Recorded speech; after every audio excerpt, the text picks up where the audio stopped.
Hello everybody and welcome to this week's Bad Bookers Wrestling Podcast, episode 67. I am your host, Movement. I've got Jack and Chris with me this week. Say hello everybody. Hello. He's actually bothered to turn up this week. It's an absolute mental scene. Fucking I knew that was liability. I knew that was coming. Any thoughts on what Kev said? I've already tweeted him. I said I'm going to put him through a table at his MGPX live on Saturday. That's all that needs to be said. MGPX does sound like a wrestling show. It does, but it's not. It's a podcast about games. So, very different. Before we start though this week, there is going to be a 2 out of 3 falls match at some point tonight because apparently they're a thing. Well, this NXT's going one as well. Don't get me started on that. Is the podcast a 2 out of 3 falls match then? Yeah, that's what's happening. Vince rang me earlier and said, "Oi, you need to get this in, damn it. Got to get those." It's a shame we don't have any commercials to stick between. Yeah, we're not Chris Jericho. Do you have Cavlin? Mate, are you depressed because you haven't got meat? Omaha steaks. I'm really depressed when I don't have Omaha steaks.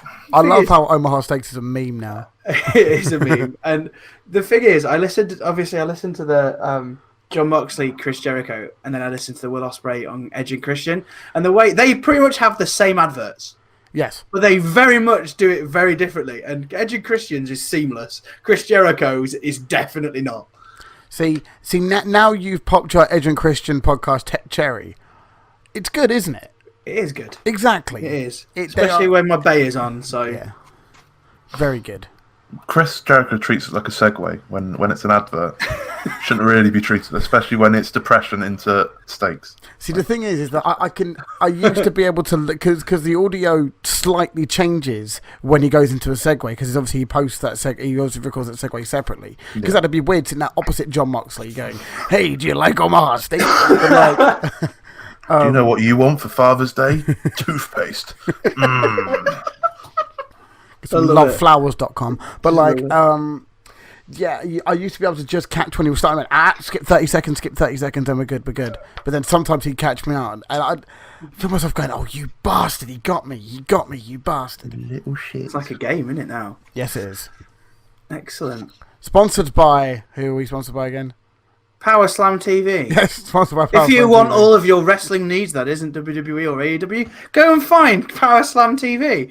Wrestling needs everywhere. Wetness.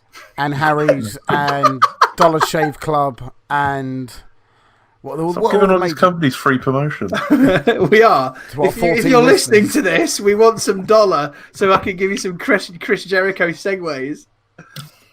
Love it. There's not a lot of news this week. So we'll start with we just can't be bothered. We'll start with the news, then we'll go into the results from the predictions this weekend, including our guest league, which is long. And then we'll talk about all the wrestling that we've seen this week, and what we thought about it. So the news starts with Finn Balor has reportedly requested time away from WWE, and according to reports, he's going to be giving it in a month's time, so around the time after SummerSlam has finished. For 2 months as well, apparently. That came from Pro Wrestling Sheet, and I think we link that one into what happened on Raw. Yes, which we will talk about. Don't you worry. It's the best bit of wrestling this week, I think. Braun Strowman has also announced that he has signed a new 4-year contract with WWE. This kind of makes sense after the Paul Heyman stuff the other week, where apparently Paul Heyman loves him. I really can't see him being anywhere else. No, I can't. No. It just doesn't comprehend in my head that Braun Strowman would be on an indie or he's be not an a indie Ring of kind Honor. of guy, is he? No, he's a WWE guy. So. Yeah, but we thought about that about Kaz XL and Enzo, didn't we? We didn't really. Yeah, but look, they haven't really. They're on like the minor of indie leagues, and they're still like getting MLW.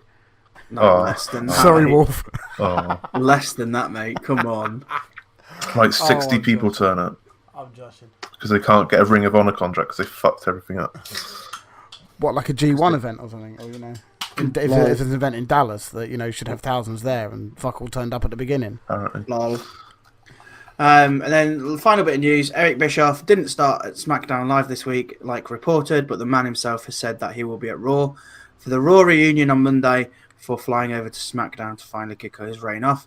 And it's also come out today that Shawn Michaels is going to be a guest commentator on the SmackDown Live after Raw. Awkward because Jim Ross was offered to turn up to Raw Reunion and he turned them down. Yeah, whatever. Doesn't surprise me, to be fair. No. I think Tony Khan said, from what I think he said, that Tony Khan said to him he was more than happy for him to turn up. Which, if I was Tony Khan, I think I would be as well, because that's easy promotion, then, isn't it? Exactly. I think Jim just needs a clean break from he's WWE. only just left the company, what, May was it? And then he'll always come back for the odd little tidbit here and there. But no, he needs a clean fucking break. He needs to be separate from them completely now, I think. Indeed. So 2 events happened this week, which we did predictions for. Fight for the Fallen, AEW, which was both the winners and the losers drew. So Jack and Chris drew with 7. Me and Matt drew with 6. Therefore, very close. It was. Therefore, me and Matt had to pay £5. Just so you know, I'm currently 25 quid down on this. It's the thing is, like, I'll be 20 quid, but I paid in 5 quid before we started this, and Matt paid in 10 quid before we started this as well, because they were from last year's predictions, which we didn't do forfeits for. I'm pretty sure I still owe a £5, but it's Yes, not listed you it's not listed there, so I need to do that. Yeah. It is listed clearly. Is it? Where? Yeah. If you go on the predictions tab and you go on the right hand side, it tells you yours is in brackets. Tells you the money owed in the brackets. Splendid. So we put it out to a vote between Jack and Chris. Jack and you two, because I forgot that we don't. Yeah, Jack smashed the vote 65% to 35%. It's bullshit. People love me. That, to be honest, I didn't even watch Fight for the Fallen, so I can't really say anything. To be honest, I don't deserve to win it. Fair enough. Extreme Rules also happened. This one is equally funny because Jack won Fight for the Fallen, but then lost Extreme Rules. He got 7 correct. Matt was in 3rd place with 8. Serves me right for going with Shane and Drew, to be honest. Yeah, I had 9, and Chris won with 10. I'm fine with that. GG's. Thank you very much. We also did a prediction league, which God, this was a last-minute thing. Jesus, what? I don't even know why I did it. Yeah. It's a great idea. We should do it every time, to be honest. I think we should. Yeah, it's I good. can't remember the reason why I did it. Because you were probably drunk. Probably. Oh wait, that was me. You were probably one of the OG's streams and went, let's make it a public prediction. You'd gone into one of their streams, did a shoe and went, you know what would be a good idea. It was before that. I think it was before last week's podcast. Yeah, maybe. I can't remember the reason behind it. I don't remember. But loads of people entered. Yeah, loads of people entered. Clean sweep, so there you go. Yeah, we'll talk about all of that in a minute. But our guest on the podcast last week, Kevin, did really well. Took a shot at Smoothman and then did shit. So he won't be retaining. He won't be. He got 3 out of 5 for Fight for the Fallen, and he got 3 out of 5 as well. 3 out of 5 for Extreme Rules. Massive shout out to Space Toaster though. 5 out of 5 for Fight for the Fallen. Top guy. Wahab, Elmskov, CJ, Darry, Wahab again, and Rob, all getting 4 out of 5 for whichever. I think Wahab both for Fight for the Fallen and Extreme Rules. Wait, didn't Space Toast go for do one for Extreme Rules or not? No, I banned him from it. I said to him, you're not allowed to do one because you embarrassed everyone last time. Yeah, that's funny. So yeah, at the moment, the Toast of Space is currently winning the guest league. So top work. It was really good fun actually. I didn't expect as many people as they did to. Yeah, so thank you for entering. It was something that we clearly didn't expect to happen, or for it to gain any sort of traction. But for 5 minutes of your time to do that, that's very kind. We appreciate it, and it all it adds to the fun. Ultimately, trying to get as many people as involved as possible. So thank you very much. also means it's more opportunities for other people to beat me at predictions, which is wonderful. Yeah, I think what I was going to do is probably when it's like the Best of B shows, we'll probably do it for that. You sure? Because I mean, I think that, you know, in theory we could have like a. It's almost like a playoff. I think the big 4 or 5, if you will, should be special. Should be like one person. Okay. One person gets a chance. I agree. Okay. But if it's like Clash of Champions, like who cares about that? Everyone can jump in on that. Excellent. Yes. Excellent. So yeah, well done for everybody who was involved, and we'll let you know when the next one happens. Should we talk about what actually happened on Saturday and Sunday first? I can't remember. I only have watched Fight for the Fallen today, mainly because I went out and got trashed. We will not talk about what happened later, unless you wish to talk about it, sure. We'll just say that cricket happened, we won. We then decided to go to the pub, and then I don't remember a lot. Win or lose on the booze. It's simple. Yes. Yeah, without much food. So I mean, I've not seen Fight for the Fallen, so I can go quiet now for a few minutes, I think. Yeah, you can vape to your heart's content now. That sounds like a plan. I'm trying to remember what happened. Let's talk about the buy-in quickly. Peter Avalon, the librarian, faced Sunny Kiss in a singles match. The librarian was pretty much booed to crap. I'm going to get my star ratings up and see if it reminds me. That'll be good. Again, Leva Bates was with Peter Avalon, similar to how he was with her for her match. It was okay, I guess. Got it down as 3 stars. So yeah. Sunny Kiss is quite athletic. I don't know how he can do a split leg moonsault and it not hurt. Not a split leg moonsault. Many years of training your body to do that, I can imagine. Because that was painful. I doubt any of us fat lads could do it. If I'm honest. I could not do it. No, I could not do that. And then the other buy-in was Britt Baker and Riho versus Shoko Nakajima and B Priestley. I didn't really know what was going on in this match. Did you see Britt Baker? I didn't see it at the time. Apparently, Britt Baker went for the wrong Japanese woman. That's hilarious. And then she got concussed. I don't know if this was before or after she got concussed, but let's say it was after she got concussed. She got concussed? Yeah, apparently. Oh. She got kicked by Brie, like super kick going. And yeah. What is it with the name Brie and synonymous with concussions, eh? Lol. It's Anyway. not Brie, it's a B. Brit, mate. Brie, B. Right. It's got a B in it. B equals concussion. So this was pretty much B Priestley's first match in AEW, and I didn't think it was that good, to be honest. I got it down as 3 as a quarter. It was a bit sloppy at times, but I thought it was quite fast paced and quite. It was sloppy and flowed well at the same time. It doesn't really make sense, but yeah, I didn't really understand. I'm probably going to get absolutely abused for this, but I don't really get the Joshi style. I don't get it. It's just crazy Japanese ladies breaking their necks, I think. Yeah, I just don't get it. But they're also really good, so.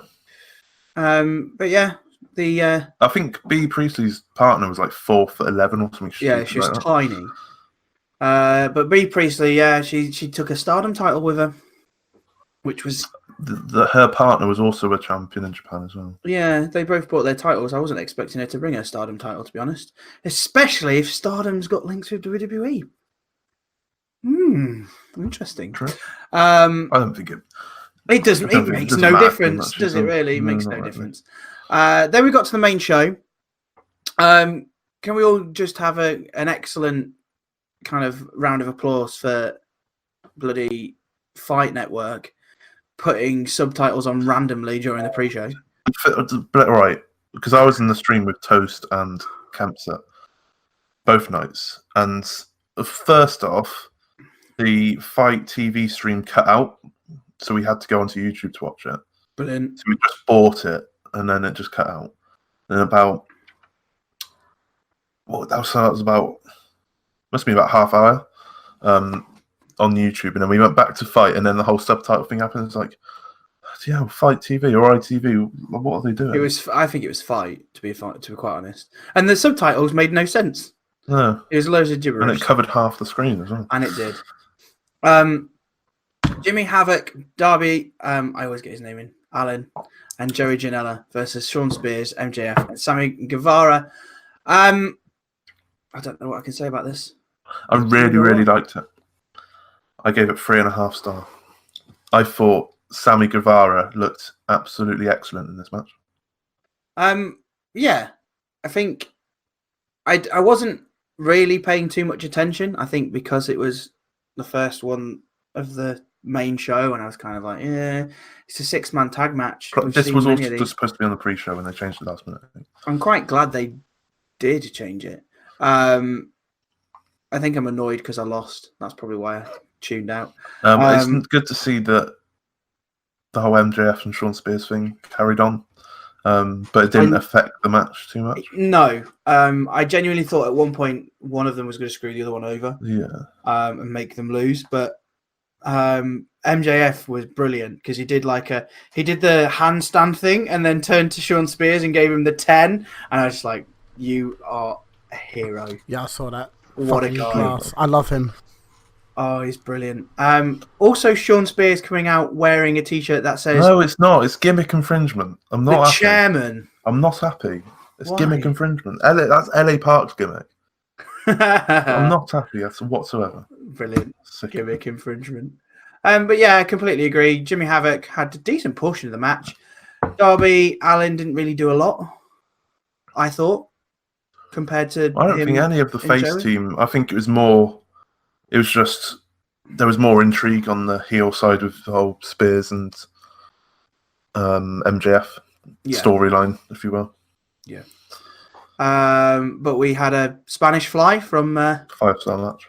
Therefore, it's a 5-star match instantly. We've got the was there stuff to the ramp area or not? I can't remember. Yeah, because they had the TNA ramp, didn't they? So it was like the same height as the ring. I actually like that. I don't mind it. It's just you forget, and then people literally dive off the top rope, and you're like, "Oh my god!" And then you just. Sorry, there was a bit of a problem that we had a slight disconnection issue. Continue with your conversation, I guess. I can't remember where we got. I can't remember where we got to. Team heel. I think I talked about Sean Spears' terrible original finisher in NXT. Now he's got a new one, and yeah, they won. So you need to know. Ali versus Brandy Rhodes. Going to be quite possibly one of the worst matches I've ever seen. Going to be perfectly honest, don't care. Thought it was crap. It was quite honestly one of the worst matches I've ever seen. I loved the tweet that you referenced on Twitter this week, where it said, "Look at those replies." Oh, people were not happy at all. People were not happy. Brandy Rhodes coming out and being Stephanie McMahon is effectively what people thought. Aligning herself with Awesome Kong, she came out, didn't pretty much. And also makes Awesome Kong look like a bitch, and it's fucking trash. So then Brandy's a heel, but Cody's a face. Yeah, essentially. Also, I just don't care. I just don't want to see Brandy wrestle. No, I don't. She clearly wasn't good enough in the match. She's had so many weeks of training, like they've been promoting on being the elite and whatnot, and she botches a German suplex. There's not much really gonna go well. No, and I think a lot of people on Twitter were very, very sympathetic towards Ali because so was I. Ali has been good. I know you've watched quite a bit of her in Impact. A little bit, because she was Knockouts champion. I want to say twice, but it might be once. But it's more. I think she's had 2 matches against Leva Bates and now Brandy Rhodes. Now Leva Bates might have been over in NXT, but in that match she didn't look. It just seems like Ali's trying to carry people who don't know what they're doing, which sounds really harsh, but it just looks like that way. Mm. But it's dragging Ali down a little bit. I think the less we speak about this match, the better, to be quite honest. I don't want to sound harsh, because obviously Brandy Rose isn't a wrestler first and foremost, but if you've been training for that long, and then you put yourself over, then it's just like... Putting over the wife and the friends. NWO, yeah. It sort of plays into what Matt always thought, really, wasn't it? Does a little bit. Does a little I wasn't... At first, when over the past few events, I was like, okay, we can allow it. But then I thought, this one can't be Brandy. And then it was, and I'm like, this isn't going to end well. This is not going to... If this carries on. Brandy. Oh, wow. After watching German suplexes and not doing much, it's just like, for fuck's sake. Yep. Here we go. Yep. It's the start of a very slippery slope of this. It'll change when Sasha joins, though, won't it? When Sasha joins, it'll change. We'll see. Depends if she shows off her terrible lip tattoo. But wait, what? Have you not heard about this? No. So she revealed on Instagram she's now got a lip tattoo on the inside of her lip. What does it say? Something pointless. It's like one of those words that you get to try and sound cool, but it's actually pretty trash. Bit like her. Yeah. Oh, I didn't mean that. Oh, the show. I like Sasha Banks. She's a bit botchy, but I like her. She's passionate about the business. That's it. Protect. She got on the inside of her lip. And just for the people in this call, I'm sorry for our listeners, that's what it looks like. Looks like she's just drawn it on the Sharpie. It genuinely does look like she's taken a pen and on the inside of her lip. But yeah, it says protect. And that's enough of Instagram for one day. Let's move on to Luchasaurus, Jungle Boy versus Angelico, Jack Evans, and the Dark Order. Why did no one else go for the Dark Order, may I ask? Because I didn't really... Right. In my defense... They're the only ones they're pushing. In my defense, you sent this while I was half cut. So? That's not my problem. I wasn't applying any logic. I just saw Luchasaurus and went, yeah, I'll pick them. Mate, Luchasaurus, I like them. Dark Order are literally the only ones they've been pushing since the start of AEW. I know, but you always see Jungle Boy and Luchasaurus, so I kind of just went with them. I'm sorry, but Angelico and Jack Evans, your attire hurts my eyes. It's very bright. It's very bright. It's very yellow. Bright. You're still going to lose them at night, though, I guess. Very fluorescent. Very high vis. Yeah, the Dark Order are a bit weird, aren't they? Evil the big blokes, considering he was proper big, the big bloke, like almost like Crater. Killian Day. Is it Crater off World of Sport? Yeah, but no. not that big, but it kind of reminded me of him. He between Killian Dane and him, yeah. Oh yeah, he can. Toast knew more about him than I did on the stream. I know nothing of him apart from when he obviously because they were called Super Smash Bros or something, weren't they, on the Indies? And the proper big babyface team apparently. What the fuck is a Smackville? Oh, don't get me started. We'll talk about that later. Sorry, I'm on Twitter. Yeah. I just think, what? We already had this conversation before this part. If you we did. Stop messing about. God. I'm sorry. Yeah. As you were, sorry. I've lost track now. Don't know where we were. Move on to the next match. I thought it was a very good match. Yeah. Splashes, lots of high fly stuff because of the team of Angelico, etc., and Luchasaurus and Jungle Boy. And we also had that little child. What was his name? Toast named him Marco Stunt. Oh, was it? Toast was like, is that Marco Stunt? I was like, never heard of him.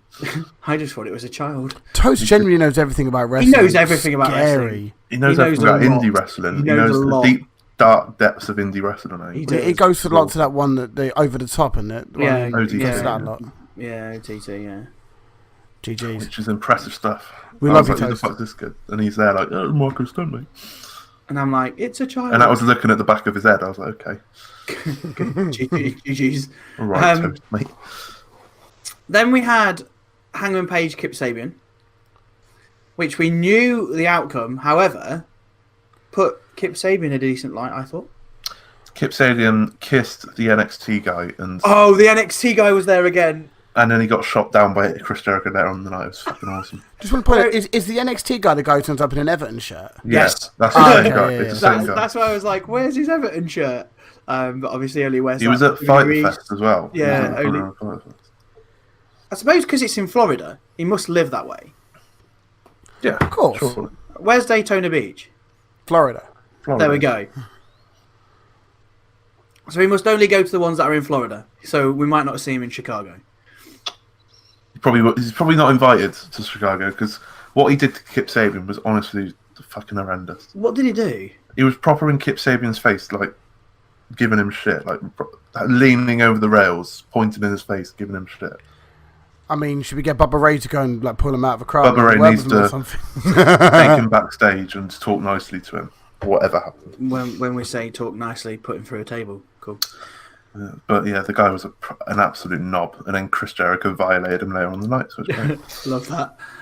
But no, Kip Sabian. We all know how good Kip Sabian is. Plus, he's a beautiful bastard. It's selfish, but he's never going to win. He was never going to win the match, was he? No. I think the whole idea was to put Kip over a bit anyway. He was definitely. And I think it definitely did more for Kip than it did for Adam Page. I mean, in theory, they could be trying to book him in the Neville role, or the Pac role. Sorry, because obviously Pac is still a long way away from. That's what we said in the stream. They're both British. Fuck it. They're both the same person. They're both British. They're both a bit flippy. Just fine. Yeah, it's fine. Sorted. Yeah. Kip Sabian is Pac. Fake Pac. It's like fake Diesel, isn't it? Yeah, exactly. It is. But yeah, I genuinely think. I don't know. I'm kind of bored of Adam Page, and I have not seen a lot of him. I've seen this a lot on Twitter. We all know how much of a hellhole Twitter is. Yes. People are calling it a hell of a lot, especially quicker as well on Adam Page than I thought. Like people aren't as into him as they were at. And I think he's going to win the title as well. He should do. I would say he should do, but he's just the matches he's been in. They want Kenny, don't they? You want Kenny? No, I'll tell you what it is. It's because Moxley's the new flavour, isn't it? Yeah. They want Moxley in that title picture, but regardless. Double or Nothing, the pop when he was at 21. 21? Yeah, for the Battle Royale. And then the pop when he won, everyone was fucking happy. And I think the matches after that have just been a bit trash. Like the four-way was... They've stated that, he's the golden boy. He's the one that's going to carry this company forward. It's the Roman Reigns. If people are calling on him already, 3 matches into the company...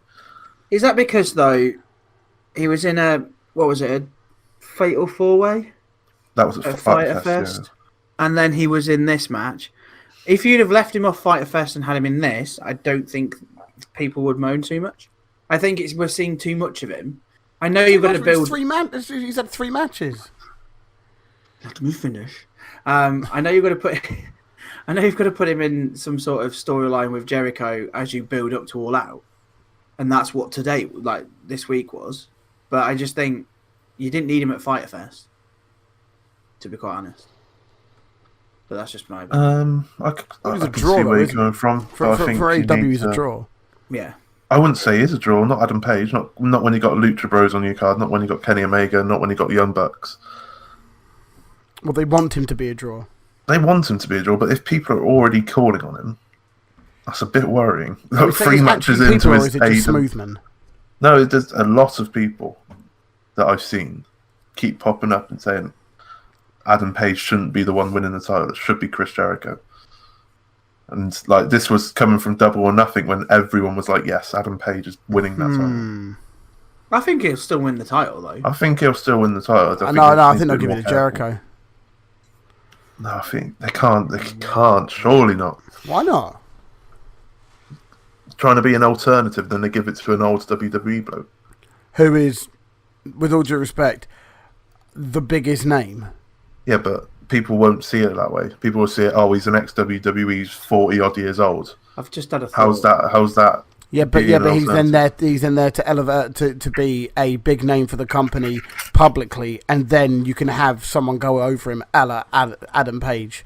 somewhere down the line. But then that is Roman Reigns booking for Adam Page because he keeps on losing, but keeps on he's lost, but then keeps on getting title shots. But also, if you think about Jericho, his storyline at the moment is "I want my thank you," isn't it not?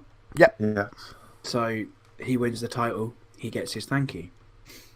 But why would he get his thank you for winning the title? I don't know. I'm just throwing it out there. I can't see. Just yeah. So not because I think at this moment of time, I think I would prefer Chris Jericho winning the title, but I think people will shit on it more than Adam Page winning it, and I think I don't know. It's an awkward situation to be in. I don't think they expected Page to call off this quick. But yeah, Adam Page won, and then after the match, one of the Dark Orders creepers hit the ring, attacked Page, delivered a code breaker. We knew instantly who it was after that. I knew instantly who it was when he got in the ring. To be fair, fucking smart. Well, no, because I was like, I can see his hair at the back of his mask. And Judas is playing in the background. And no, it wasn't actually.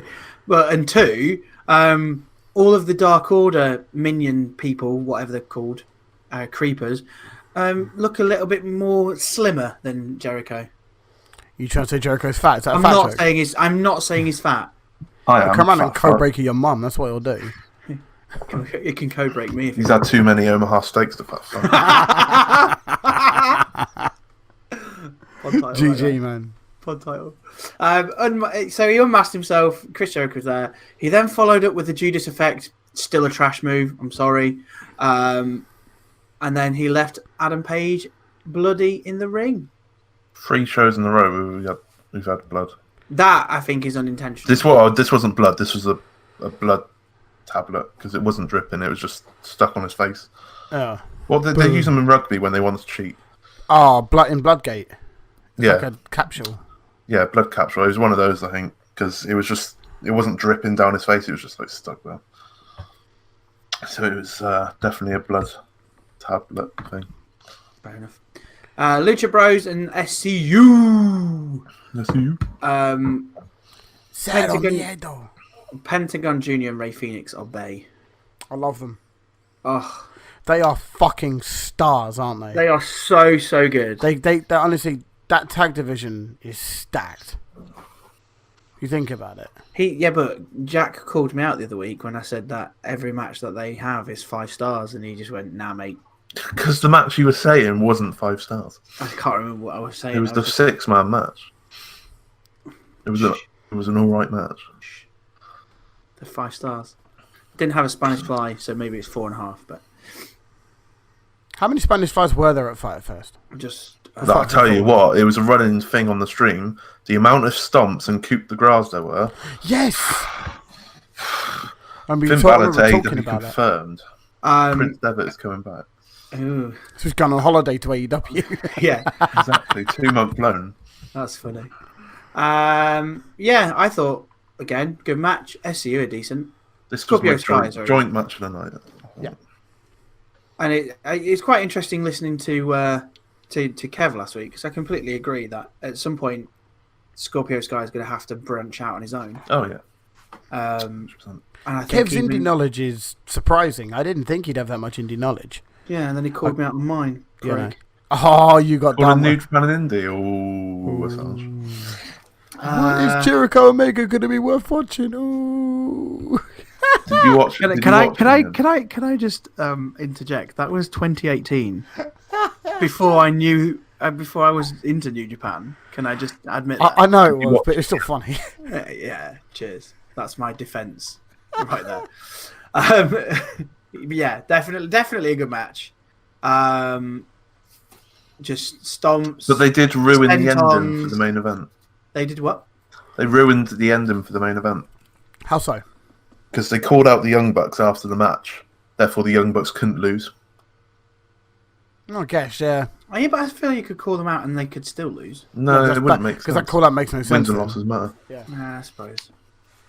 But Young Bucks, Lucha Bros in a ladder match, I just won't watch it because it would be the best wrestling match I've ever seen. Nothing else would just be nothing compares to you. It's something like Hardy's and Dudley's late 90s, early 2000s for me at the moment, in terms of they all bring something different to the table. Oh, definitely. and they go beyond what is considered in the normal realms of wrestling or tag team wrestling. It's just insane. Yes. And I'm looking forward to it. It's going to be a lot of fun. I think you can take a lot of different parts of wrestling at the moment and go, if you want to watch tag team wrestling, you go here. If you want to watch this, you go here. It's very much, some places seem to have their niche, not their niche, but have obvious their corner in the market. But like, there's the slap. He took his glove off, didn't he? And then he threw it to the referee. Who dropped it and then had to do it again. I like that. Yeah, she's really funny. Which is quite funny. But then when they got out to the ring, and the one with Christopher Daniels, it sounds brutal. Just he winds it up and just slaps him as hard as he can. I was just like, see, that's got to take all the air out of your chest. You just be left winded like a bitch. So much pain. All the pain. But yeah, again, Lucha Bros won. They got a ladder out, climbed it, spoke in Spanish. Cero miedo, etc. Bit of English in there as well, calling out the Young Bucks. I assume it's going to be for their AAA titles. Yeah, because there isn't a tag team one yet, is there? So yeah, there isn't an AEW tag team title. And obviously, Young Bucks still hold it, don't they? No. Do they not? I think they lost it. Who holds it? Are you checking? I am checking because I'm sure. I thought they dropped it. I thought they dropped them. I don't think they dropped them back, but I think they dropped the titles. Because they won them. They won them before Double or Nothing. And that's what set up their match. And then they won the Double or Nothing. Yes. Let's have a look. It is currently the Lucha Bros. Yeah, so I thought so. I'm sure they won it back. Yeah. Okay. However, I know this sounds really mean, but I don't want them to keep going back to Lucha Bros, Young Bucks all the time. It's like the New Day Usos. Yeah. Yes, it's guaranteed a 5-star match. But you don't want to see it too many times. However, I don't want to see it too many times. I still don't like the idea of fighting for other promotions' belts. It still doesn't quite sit right with me. But again, I don't think they'll bring any other belts out until they start the actual TV. Yeah, I get that, but they don't even really need to do it for belts, I guess. But it's like I don't care about AAA belts. I want to see AEW belts because it's an AEW event. Yeah. You know, it's pretty much like having the NXT titles defended on a main roster on show. Evolve, which is what does happen. Yeah, so I think it did. Do we need to talk about Evolve or not? I didn't watch it. So. No, neither. No one's watched this. I want to see it. No one's going to watch it as much as no one's going to watch Smackville. Apparently, it was an absolutely incredible show. Was it? But I caught the end of it. Where should I start now? I caught like the very end of it because I was waiting for WWE Network to load, and obviously it starts the live. I know feed. Evolve. I've not watched Evolve before, just because they're on the network. I don't think I'll start now. I watch enough wrestling as a fucking. Yeah, I think. I think it's for the best. Pick your battles, Jack. Yeah, I'm quite happy with AEW. That's kind of a discussion that I want at the end, to be honest. Are you sure? Because this is going to be a late podcast. Yeah, a quick discussion. If we get through this, well, to be fair, Raw and SmackDown might take 10 minutes at this rate. Kenny Omega versus Chima. Oh my God, that man can give you a meteora that will pummel you into the ground. That man. Which one? How many? How many? What? It was Shima. Shima has got like the most brutal meteoras.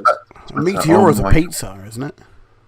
It is, yeah. I think meatballs on it. It's just something like that. Yeah.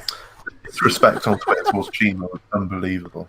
If you really want a really nice, tasty pizza, go and get yourself a Domino's. This episode is sponsored by Domino's.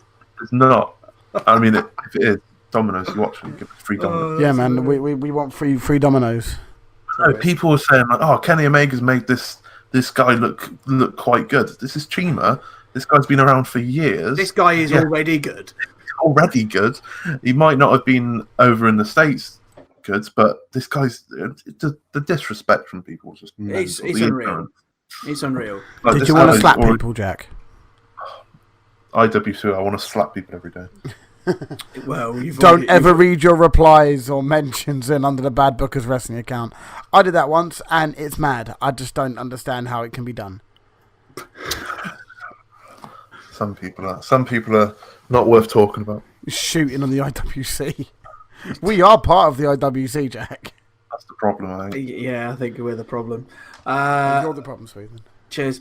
I definitely am. If you saw my tweet this week. I don't know, Matt might be as well, to be honest. Oh, well, Matt's in the DMs at the moment calling Will Ospreay a spot monkey. So he's dissing on my bay. Apparently he can't wrestle, he's a gymnast, and he's a spot monkey. So we're going to keep that discussion for Saturday. For some reason, put him through a table. All I can see is the Mo SZYSLACK, if you see someone dissing on your fly girl, just pop one of these and starts breakdancing. He's dissing on my. He's dissing on my side chap. How dare he? I'll challenge you to a dance off. All right, yep, that's going to happen. MGPX dance off. Jack, record it. We'll put it on Twitter. No, not Twitter. YouTube. The pod title.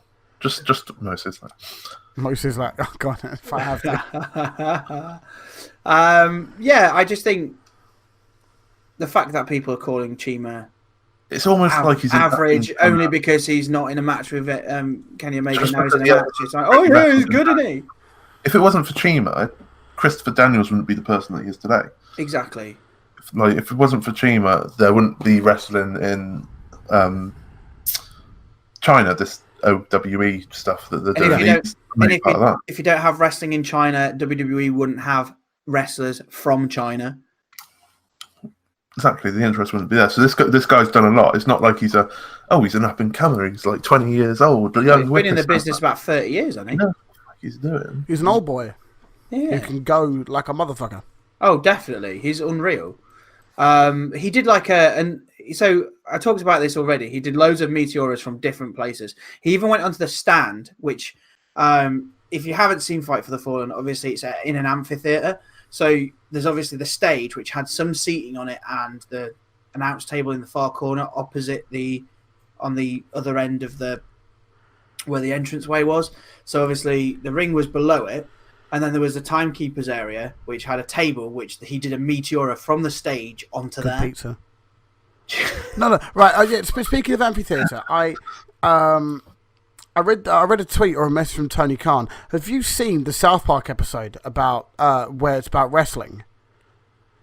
No. Yes. Yeah. Apparently, that's what Tony Khan based. He saw that vision for the stage and the setting for that event. That's what he based it off. I'm gonna have to look back at it after this. I remember and you go back and see it because it's in effect. It's like it's all like it's got the yeah. Well, not built. Fucking built it himself, but he paid for it. Just Google it. Just Google the South Park episode, and then you'll see it, and you're like, oh yeah, I get it. It makes total sense. There's a side-by-side picture of it, and you're like, oh yeah, that's cool. I'll have to have a look at that. I'm sure it'll be on Square. And there you go. Chima's hold every title in Dragon Gate as well. What a guy. Including Bay for Life. The Dragon Gate that Pac's in. If it wasn't for Chima, Pac probably wouldn't even be there. If it wasn't for Chima, Kenny Omega wouldn't have wrestled anyone. So there you go. That is true. Exactly. And Kenny Omega wouldn't have won the match if Chima wasn't there. So fuck all you Chima haters. You know nothing. Omega had to win. Yeah. Chima's pretty shit. Brilliant. But yeah, he did his one wing angel and won the match. Of course. There were also chants of "You Killed Kenny" at one point where he dropped Omega on the apron. Love that. Then we had Jericho's open mic, which didn't really need, to be honest. Apparently, it was unscripted. Yeah, completely unscripted. Apparently, he went out there Page to get his revenge in it. Called Hangman Page a little bit. He shut down the NXT guy. What was it? Sit down, fat ass, and the camera just panned to him. He just slowly sat down. It was just like, oh no! Absolutely Poor fine. chap. never return up to a wrestling event ever again, mate. I think he's done. Especially an Everton shirt. Mate, that Everton shirt. Or he always wears a Street Profits shirt as well, and has the cup. Always. It's because he knows what's over. He knows what's over. There's a difference. He's ahead of the curve and what's over. I don't think Everton are over, mate. Street Profits, on the other hand, are over. Funny. And then we had the main event: Cody and Dustin versus the Young Bucks. Whatever match of the night, I thought this was pretty good. I thought it was very good. I thought it was very weird that they started being really disrespectful to each other. I think it's because I'd not watched Being the Elite as much in the lead up to it. All the story has been was the Young Bucks mocking Cody's speech at WNBA. Oh, I've seen that. Yeah, I saw that. I didn't know that. Right? It's been, like, so therefore, we're not shaking hands. Therefore, we're gonna do low blows to each other, slap each other in the face, spit at each other. Hang on, you're supposed to be friends. 3 of you in this match are executive vice presidents, and you're friends. All friend. Wrestling Yeah, I friends. think they just wanted to get a dynamic of the Young Bucks, so the heel team. Yeah, I suppose Dustin and Cody are the face team. We'll all hug it out after the match. It's fine. It was very nice to see Cody and Dustin wrestle together, and show off what they can do. They did a lot of, obviously, their drop down uppercuts together, like in tandem and stuff like that, which was really nice because you don't really see that a lot anymore. Is this the end of Dustin, or is there still more to come, you think? It didn't look like it. I don't know. It didn't look like it whatsoever. No, it didn't.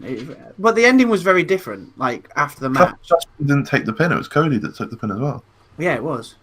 But I genuinely, as the match went further and further along, I actually knew that was going to happen because I think I don't want to sound disrespectful to Dustin, but them picking him up to do the Meltzer driver. The Meltzer driver is quite hard to kind of a lot of waiting around for to Nick Jackson to and having Nick to flip off the and having to hold Dustin. Yeah. And I can't remember how Dustin. How old? You're calling him a fat 50. fuck. I'm not calling him fat. I'm just calling him an old fuck. Chris Jericho. He's getting on a bit, isn't he? A fat fuck. In this podcast, rude bastard. I can't exactly talk because I'm 27 and I tried to play a 6-a-side cricket game on Monday and nearly died. So, but no, they had an interview on one of these roads to fight for the Fallen, whatever it is, and they said that Dustin said that I was ready to pack it all in, and then Cody came along and forced me to wrestle, pretty much. I think I'll have maybe up to 6 months. Well, dribs and drabs, and then that's it. The thing is, who would be the one to retire Dustin, if you will? Jericho. Do you want Jericho versus Dustin Rhodes? MJF. Really, no? MJF. Ooh, yeah, that'd be good. And that will tie into the whole... Oh, definitely, yeah. That makes complete sense because of the... You're very good at this. Yeah, I think you might need to change the podcast name to Good Booking. Chris is good booking, and others. Cool. Smoothman is definitely not. We're good except Smoothman. And Matt. Don't leave it just me. It's Matt as well. No, Matt's ones have logic. You get peer pressured into going for Ziggler. Fucking love I didn't peer pressure. The lies, the blasphemy. But yeah, very good match. The end of the match was after the Meltzer driver, they got the microphones. They said, "Look, this is not us being horrible to you. This is just good competition. We only did it." Blah blah blah blah blah. It looked like they were going to say some more, and then Kenny Omega's trash new music started playing, and this ending bit was all a bit awkward because the cameras were quite clearly rolling, and they kept on saying, "We're not on air anymore, lads. You are. Like we're watching you right now." And then Cody was doing. Maybe no one had told them that this was going to happen. I don't know. Apparently, they ran so far over time as well. Probably why. And then Cody was doing this whole speech about no one can. What was it? don't know, something about WWE and putting a show. There was lots of So, Matt made a reference saying, "I never used to watch the other product, so I never knew how good you two were together, or whatever." But now, considering that's just a bad line. But then he was like, "Oh, I don't know how to say goodbye." Kenny, there you go. It was just like Kenny was forced into doing his standard thing. Now this was a show about gun violence. Kenny's goodbye, very gun oriented. However, I noticed Cody briefly said as he tried to hand over the mic, "I want you to sign off, but obviously you might have to. What did he say? You might have to modify it." So then he gives him the microphone, and then as he's like holding the mic, Kenny looks really awkward. Then he's holding the microphone, and then Matt comes up to him and whispers something in his ear, obviously saying, "You can't say bang. You're gonna have to do something different." And he's like, "Bruh, what do I do now?" Baggy, boing, boing. So he changed it to, I'm going to say boing instead, because everybody loves a good boing. He also didn't do the kiss, because obviously the kiss is to the gun and then the bang. Yeah. So he did smooch. Smooch, that was it. Which was weird. Smooch. Boing. The whole thing. I don't think they cared because they thought they weren't on there to watch it. It was funny. But yeah, that was Fight for the Fallen. I thought it was good. It did take me a while to get into it, mainly because I probably didn't care too much about the earlier matches. I love to because I see it fucking every day. Nonsense. There's a lot of people saying you can't say it's a bad show if it's a charity show, and people are like, "Oh, because it's a charity show, it's one of their best shows." It's just like, look, it's great that they're doing a charity show. You can't shit on a show if you didn't like it, even if it's for charity. Yeah. Like, yes, they're doing a great thing, but if the show wasn't good, you could come out and. I thought the show was exactly the same as Extreme Rules. I thought they're pretty equal in what they did. People said that this show was better than. I've seen someone say this show was better than Double or Nothing, and I was like, what? Jesus fuck. Fuck me. No. Just like, I thought the show was all right. People were saying this was a fucking great show because it was for charity. The show was all right. Yeah, they've done something good for charity, but a show there can be negatives to a show that's done. Yeah, for charity. And let's be honest, it's still a PR exercise. Yeah, effectively. But like I said, I think Fight for a Fallen and Extreme Rules were pretty equal in terms. I genuinely thought this was a little bit better than Extreme Rules, mainly because I think the wrestling was better. In my personal opinion. I mean, the wrestling in Extreme Rules, I thought it was a really good show. But we'll get onto it in a minute. Well, we're going to get onto it now. Banging! The pre-show happened for Extreme Rules. Intercontinental Championship match. Finn Balor versus Shinsuke Nakamura. Shout out to Tyler Breeze on Twitter, absolutely murdering the internet wrestling community. Oh, I love this. About how you can't have the Intercontinental Championship match and these two awesome wrestlers on the pre-show. So the whole idea of it is to sell tickets or to sell pay-per-view buyers. I always say we've said before, like you need good people on the pre-show to buy the network, and that's why it's been the cruiserweights because. And we always say, like, especially me because I watched 205 Live, I was like, fucking cruiserweights on the pre-show again. For fuck's sake, why are they on the pre-show? So I think at some point we all fall into that category, especially with me. Oh yeah, we do. But Tyler Breeze put the point across fantastically. Like, if you have a fucking 6-man tag between 6 jobbers, no one's going to buy the network. Like, the Ascension and Chad Gable versus. Mate, do not hate on Chad Gable. Lucha House Party. I'm not hating on it. I'm just picking 3 random people. A good wrestler with the Ascension. Mate, I watched Chad Gable versus Jack Gallagher this week. And the B team. Yeah. Go. But yeah. Nakamura defeated Balor to win the title. What would you rather watch for free? That 6-man or Shinsuke Nakamura and Finn Balor? It was a good match. It's back to the old Shin, which I like. Shin? What? But Finn's definitely going to win, so it's fine. Did you just say Shin instead of Finn? No, Shin. It's back to the old Shin. Shinsuke. Okay. I was like, what? But yeah, I'm very I'm happy Nakamura's won it because What? Balor's Nakamura's IC won. title run's been terrible.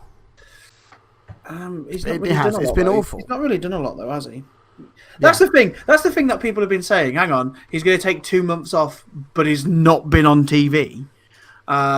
Surely Yeah, but he's still been in house shows though. Yeah, hasn't I know, but that's what people. Isn't it not being on TV? Because I think his thing was just to recharge, have a break, and don't blame him. Definitely. Yeah. Then you had the cruiserweights: Drew Gulak, Tony Nese. he? Again, Very good match. very good match. Drew Gulak won. I thought it was one of the weaker matches on the card. To be honest. Yeah, but it's still a good cruiserweight match though. Gulak's fucking awesome anyway, regardless. He knew he was going I to win think because I in his home watched a country. lot more. Obviously, I watched a lot more 205 than you, so I've seen better matches on 205 Yeah. than this match. But so if you don't watch 205, you could probably see this match as being it's a pretty good match. But I think I've seen better. Like it was still a good match. Okay. Um, And this is when I joined the call on the OG Discord thing. Five-star match. Drew Gulak won. Yeah. Top notch. So this is when I joined just after I joined the call just after this match finished. I think for the Twitch thing, and it all kind of went wrong, and I had to leave because my daughter kept waking up like 8 or 9 times. I think in the end. bless her. So yeah, one of those things. So the first match of the night was, and this is where wrestling logic needs a good hammering in a minute. Roman Reigns and The Undertaker versus Shane McMahon and Drew McIntyre in a no-holds-barred match. However, you still have to tag your opponent in the ring. A tag's not a hold though. You still got to live within the tag. You still got to live within the confines of a tag match though. Yeah, but no hosbard is no DQ. Therefore, you can't be DQ'd if you jump in the ring. Not necessarily. Wrestling! Yes, no holds barred is no DQ. Therefore, you should be a tornado tag match. Right, give me 2 I seconds. am the problem. I quite enjoyed this match. I did not. I quite enjoyed it. I thought it was really good fun to did kick not. off. And plus, Undertaker looked quite good. It was just like, oh fuck. He had an incredibly good match. It's the best one I've seen in years. This is the best. Excuse me. This is the best way it's done for Plus, Shane McMahon took the the last pin. couple of years. Fucking beautiful. So no holds barred means basically you can be as vicious as you want within the ring. That doesn't mean that you can't tag in or out. Yeah. But it's no DQ. So there's No, it's DQ. not. It's not no DQ. It's no holds barred. You can do anything. Right, before hang on. DQ. So this is where, if you go back to like early to mid 2000s WWE when they used to have Taboo Tuesday. No holds barred is a fancy way of saying no DQ. Exactly, because if you remember Taboo Tuesday, they used to give a vote to the people on Twitter or whatever it used to be, and you could say vote for your match, what this match is going to be, and they used to call it a street fight, or you call it a no holds barred match or a no DQ match. They're all the same. They just got different names. Yeah. So No, sorry. you're right. It's just another term for DQ. No It's a DQ, fancy. Just stick whatever fits the. No hold. Like, And also, Gargano, Extreme Rules is just. Gargano Ciampa would have made no sense if it was a no DQ match. It made complete sense when it was a street fight. It's the same match. It just makes more sense. Yeah, I'm sorry. But I just want to point out it was a fucking good match. I really enjoyed it, which I felt guilty after. Yes, I'm not, same here. I felt dirty I'm not enjoying supposed- it. I'm not supposed to like a Taker match anymore. I was taking the piss going, oh no, he's going to go and do his old school. But no, he went and did it afterwards. He's going to do all the old moves he used to do. Oh no, he's done them. Because I thought because he was quick. He was agile, which is mad. This is why Taker should. I actually thought he did look like he could move a lot. This is how Taker should. Like he had a burst of 5 minutes, if that, and then nothing happened. He got put through the table, didn't he, on the really padded table? Yeah. The overly padded table. And then he got put through the table, and then he had a rest for a good 5 or so minutes. And then he sat up and finished the match off. It was a perfectly paced Taker match. He had a Red Bull and got going again. It was very good, very entertaining. It was surprisingly entertaining, just because he moved so well. It's night and day between that and the Goldberg match, isn't it? Oh, Night and day. Fucking 100%. Even night and day for Saudi Kane Arabia, and I was thingy like- last year. After Saudi Arabia, I was like, he can't come back from this. There's no way he can come back from this. After this match, I was like, fucking hell, yeah. You're gonna have 10 years on him. Have your fucking Don't talk that nonsense, Chris. Take it off Kofi. Don't take a Kofi at SummerSlam. But no, if it's, I don't mind him having a match at SummerSlam. I would rather him retire at Survivor Series because it makes more sense. But if he can last that long, it's a different story. Oh my god, that camera shot though of Taker in the middle of the ring doing the throat, and it just behind it pans to Drew setting up his Claymore, and then Roman comes and fucking spears him. So that's a really, really good setup. I didn't like it. Well, fuck you then. Right, only because he's doing the Bushi and Ospreay. No, no. It was good. However, I knew something was going to happen because as he's doing that, and he's done his throat thing or whatever with his tongue stuck out, he opened his eyes again, looked to the right to check Roman was there, and then he speared it. And I was like, well, that's kind of took the shine. I didn't see that. I wasn't paying attention to the visual. I noticed it straight away. You still like the visual of him popping up behind him. Oh, it's fantastic. Oh, yeah, that visual of popping up behind him, but the bit with the spear was a bit... it very much reminds me of some of Kurt Angle's debut on TNA against Samoa Joe. Have you seen that? No one watched TNA. No, it's... All right, if you have a couple of minutes spare, just watch it. Old school TNA mentioned on this podcast. We don't even watch the product. No, trust me. Talk about it. It's from like 15. It was Kurt Angle's debut, 2006. Right, I'll give you a brief synopsis. Kurt Angle headbutts Joe. Joe goes down, and then Kurt Angle sort of he's celebrating in the middle, and then all of a sudden Joe just rises behind, bloody faced, and just kicks the shit out of him. And it's a very nice visual. Go and watch it if you haven't. AJ puts a body bag. Son. Put him in a body bag, AJ. I'm so glad you like that. I laughed so hard at that. It's from a really old Botchamania. And then me and Trey still laugh at that one every once in a while. Raw Tag Team Championship match, Usos versus the Revival. The Arrival. I know they called them the Arrival. Arrival. For me, fine. Did its job. Meh. Aleister Black versus Cesaro. Pang.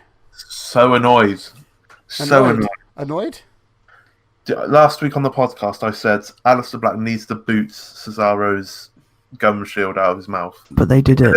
They did it on SmackDown. I know! They did it on SmackDown. As soon as I saw it, I went, nah, Jack's going to mention that. If they did it at Extreme Rules, I would have popped hard. Then they did it on SmackDown, and I was like, oh, you could have done that on Sunday. I think they may have intended to do it, but Cesaro forgot, maybe. I don't know. But even so, it was a very, very good match. Oh, yeah. Again, this is a C grade paper, a C grade show. This is. It's not even barely. No one gives a fuck. Exactly, and every match had decent qualities to it, at least. The way Cesaro caught Aleister Black when Aleister Black was kneeing on his shoulders. This is mental. This shouldn't be happening. And that ridiculous uppercut as well. Fucking yeah. See, I saw that on Twitter before I watched it because I didn't watch this until Tuesday, something Wednesday. Like that, yeah. So I'd already seen it on Twitter, and I was just like, "Wow, that looks good." What I also liked about this match, but that was going on to SmackDown, was it was two very different finishes to the match. Extreme Rules was all of a sudden out of nowhere, Black Mass, just bang.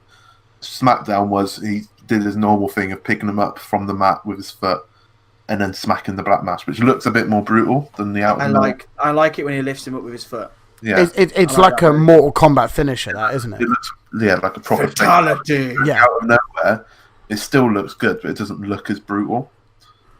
I think he's got that shock factor. But you need to have both. Yeah. It's very similar, and I'm quoting Bleacher Report. It's very similar to Randy Orton's RKO that it could be hit from nowhere. Yeah. Or the best finish in the world, the Judas effect. The RKO is. Don't give me that. The only difference with the RKO is the RKO at this point can only be hit out of nowhere. It never gets hit when you think it's going to get hit. Because it's just. Yeah, I kind of miss like that sort of weird sort of skippy jump thing he used to do after when he was a face when he did the RKO before and after it. Have you ever seen that? Where he sort of like does some sort of weird sort of skippy jolly thing and then he'll hit the RKO. I think he did it on Mark Henry. I need to go find it. Oh, I do. But yes, Aleister Black won. Then we had the handicap match for the SmackDown Women's Championship. I'm going to be completely honest. I fell asleep watching this. It was all right. It got swamped by all the good wrestling around it. I thought there wasn't anything special. Bailey was never going to lose the title. No. So move on. Pinning both of them though is a bit. Oh no, is it? She pinned them or tried to get them to both submit or something. That was it. She did the bank statement and. Oh yeah, and that's when I was going. Oh, Sasha Banks is coming. Sasha Banks is coming. And then, no. But no, she pins Cross, didn't she? I think. Yeah. Then we had. Well, I'm mixed opinion match. This is very mixed opinion because I thought it was horrendous. What is it again? Last Man Standing, Braun Strowman, Bobby Lashley. You two love it. I know for a fact. Both of you love it. I hated it. Well, yeah. I love the finish as well. I agree. It's two big fuckers just throwing each other at shit. That's what it was. The thing is though, this is where my kind of other debate's coming in. I'm finding I know this sounds really odd, but I'm finding watching wrestling a chore at the moment. Mainly WWE. I've made a little bit with Fight for the Fallen this week. I found it a chore. I was like, to an extent, yeah. Today. You might be. It's perfectly understandable to be burnt out. And I am getting a little bit burnt out because there's so much. I feel the same because I haven't watched NXT this week. I haven't watched NXT. I haven't watched NXT for weeks. I haven't watched 205. I haven't watched any of those three this week. I just can't be asked. But when it comes to G1 Climax, I'm all over it. I want to watch it straight when it comes out. Because you don't get New Japan content weekly. You don't get New Japan content G1 Climax down your throat. 3 days straight and then a couple of days break and then 3 days straight. So you're getting more G1 Climax content at the moment. But it's an occasion, isn't it? Different style. Yeah. And it's not. I don't know.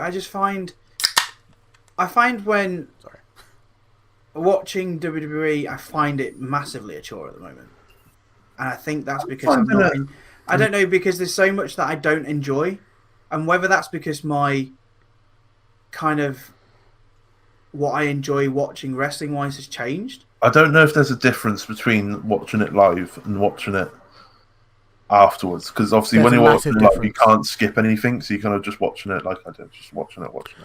Whereas if you don't like something when you're watching it afterwards, you can just fuck it, skip forward 30 seconds. If I'm watching it after the fact, I'll 9 times out of 10 skip over or skim over certain bits. Yeah, and then it ruins the end for you because I'll sort of hover over like the screen and then you'll see how long's left. Yeah. And then you're like, oh well, I know that there's at least 10 minutes left of this. Yeah. So there's going to be at least another 3 or 4 false finishes. I think there is a bit of a difference, but I can see where you understand where it's a bit of a chore. Watching any, and therefore watching this match, Braun Strowman and Bobby Lashley, where, to be honest, 75% of it is just them walking around the arena. Yeah. I go, just smacking each other. This is how it should be. They're two big lads. That's what I want to see. You're not going to see a Spanish fly off the arena roof onto. If that was in this match, 10 stars. Telling you now. That's what they should have done for the finish. Into the cardboard box, Spanish fly. So, Bobby Lashley, they probably could have done it, to be fair. Yeah, they could do. Bobby Lashley 100% do it, surely. Yeah. I just feel with this, you had the big through the entrance 2 weeks ago. Then Bobby Lashley apparently is a superhuman because apparently that had no effect on him. And then 2 weeks later, Braun Strowman's there. Ruptured his spleen. But apparently can wrestle 2 weeks later. So, all he did was apply the, /fix for, Euro Truck Simulator, and Bobby Lashley was fine, Love that. Great reference. got him, but yeah, there was lots of backstage stuff. I loved the only thing that I did enjoy was the backstage bit where the people, obviously where the entrance is to the arena, like to their seats, there was like 2 guys having to stop some people because they were yes, I saw this. They were like, I want to get in, and they were like, no. I like that. No, you'll get killed by Bobby Lashley or Strowman will eat you for breakfast. Strowman's gonna smack you up, mate. Yeah, Strowman will fuck your face. face. The finish would have been fun if I'd have enjoyed the rest of it. I think. I don't know. I thought it was because we just had 3 matches before that where there wasn't extreme matches on its fucking Extreme Rules. Good one. The first one. No, I'm thinking I haven't included the first one. We had Bailey, Bliss, and then Black Cesaro, and then Revival. yeah. 3 matches before that wasn't extreme. It was just normal matches. Just like, this is fucking extreme rules. Yeah. Get rid of gimmick pay-per-views, please. Yes, I please. agree. However, the next one is going to be 2 out of 3 falls. Great. 2 out of 3 falls. Fucking. Did you not see my tweet this week? That was my biggest tweet. What did it bang? It did not bang because I'm blocked. I'm blocked on Twitter, aren't I? Privated. Free Wahab. Hashtag free Wahab. No, he's freed now, isn't he? Then he got back. Suspended the other day. For fuck's sake. He got a 12-hour suspension. Love that. Triple threat tag match, SmackDown Tag Team Championships. New Day, the Eco Warriors, I'm going to call them, and Heavy Machinery. Cheers. Cheers. There's nothing. I don't think there's anything new tag team champions sound. Cheers. I love him. Just shout. I shout Tucky in the house, and Alice hates it. I'm going to talk about Otis later on. I'm not I literally sit in. Oh, God. I said, can we move on? But you're in the middle of a story about Alice, so yeah. I literally sit in the house shouting Tucky really loud in that voice, and she hates it. She's like, "Can you shut up?" No, Tucky. Okay. Yeah, New Day won the belts. The match was okay. So. Cool. Yeah, we need to wrap things reasonably I know. soon. I'm trying. United States Championship match: Ricochet versus AJ Styles. Very good match. Needed to happen. Right man won. Yes, definitely. And then we had the interference with the club. So, Well, yeah, because it cements AJ as a heel. Job done. Because Carl Anderson jumped on the apron, was like AJ Styles' foot is under the ropes. It's like he's just helping out his mate. Yeah, it's just been a good brother. You know what I mean? just scenes, absolute scenes, mate. Then we had a squash. Kevin Owens, Dolph Ziggler. Perfect. GG's. Done. Yep, perfect. That shouldn't have been on the card, but. Do you know what? Bleach Report hated it. Screw you. Fuck Bleach Report. Dolph man, why should it be given pay-per-view time? Fuck him. KO needs it. Stunner sound. Perfect. And then we had Championship, WWE Championship, Kofi Kingston versus Samoa Joe. Talk about it. What? I refuse to talk about it. Really? Yeah. Why? Explain. Fucking idiot. What? He dominated this match and then won Trouble in Paradise and he's dead. F's in the chat. F's Yeah. Rip. Kofi needs to lose the belt at SummerSlam. You think he will? Yes. Like it's going to be Randy Orton, which makes so much sense. The story's already there. Yes, it is. Stupid. Wins it with a punt as well. Yes. Heel Orton punting. I need that. Kofi can break a car as well. Yeah, man. Need that. Maybe. The New Day get him a NASCAR. Orton stands over it with a bottle of paint. That's it, yes. Feed that into my veins. Randy. And then finally the Extreme Rules match. Mixed tag team match, which also involved tagging your opponent in. But Right, obviously... ignore that. Look, we're only here to talk about the end of days bit, right? Oh yeah, because the only thing that was actually worth. That was nice. That was shock factor, and it was good. I quite enjoyed the match, all for what it was, because I thought it was going to be fucking diabolical. I thought it was going to be trash. Could argue it's probably too bad. Lacey's best match, apart from she can't handle a chair. You see how she sort of she fucking headshotted. Becky just chucked her. she went to hit her. She went to hit her with a chair. It fell out of her hand and did some sort of weird dance in the air and clobbered her in the head. He's done. He kind of that's the one thing you don't want to happen after Fighter Fest. Lacey Evans just chucked the chair at Becky like sound. And then Becky and Lacey were not holding back on the kendo sticks either. No, they were not. That's funny. But I love that end of days. I loved it. Oh, it was good. Becky took it so well. Baron Corbin jumping up and looking at Seth and going, "You're a fucking piece of shit." No. He went. Yeah, I did that. What are you gonna do, you piece of shit? Come love at me, bro. And the ending was from the end of the days bit to after what happened after the match. I thought was brilliant throughout. Fantastic television. Really, really enjoyed it. This is And it plays everything off right. I'm not right, but because I'm still 50-50 about Brock having the title, but then I'm all in. all in? Is it double or nothing? I'm going to go double or nothing on it. And then when Brock Lesnar loses the title, I'm going to be all out. And then, but I'm going to fight for the Fallen alongside all of it as well. Brock's going to be falling. I'm going to fight for him. Yeah. Man. And then we're going to have a TV show in August. Wednesday Night Dynamite. This is shit. So End of Days was fantastic. Yeah. I just don't want to talk about anything after the match finished. I'm sorry. Brock Lesnar. I put a big ranty post on Twitter about it. Your top champion shouldn't be on TV because we've seen through Seth and Kofi that when you're the top champions on TV every single week, they just die quick. I agree. It's oversaturation. You look at Becky. How fucking saturated is that as a character now? Exactly. And it's just, I can see it. I see exactly what Jack's saying. The NXT mold, like Adam Cole's, it's the first NXT Adam Cole's actually been on this week since he won the title. Yeah, I mean, all you need is a little segment. Little segments, just it doesn't even need to be the arena. Just like little outside segments, pre-recorded segments with Brock taking the piss, doing what he does. Heyman taking the piss, doing what he does. That's all you need for now until we get a credible challenger. I put in the tweet, have him on TV twice a month and then 3 times if there's a pay-per-view, and then have the rest of the TV concentrate on the building opponents for him, or building the ICT belt, building the US belt, building the tag division, building the women's division like they did on SmackDown. Oh, they are. We'll get to that, I think.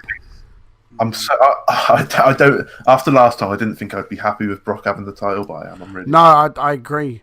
Especially Seth's just shot himself in the foot over and over again. This fucking stupid doubling up with Becky and done, Seth has killed both characters. I think it's done. Better be. I think it's done. What do you mean it's done? What's done? They won't do the Seth and Becky thing. I think it's done. But they can't just not reference it again. I'll get onto it when we speak. I think it's done. Raw. I genuinely do. Raw was an event. Raw happened. It was trash. I'm sorry. It was fucking dreadful. We'll talk about Bray Wyatt in a minute. Seth did a promo and was like, "Oh yeah, I lost the title. Brock doesn't deserve it. He won the Money in the Bank and then won the title, mate." So yes, he does deserve it.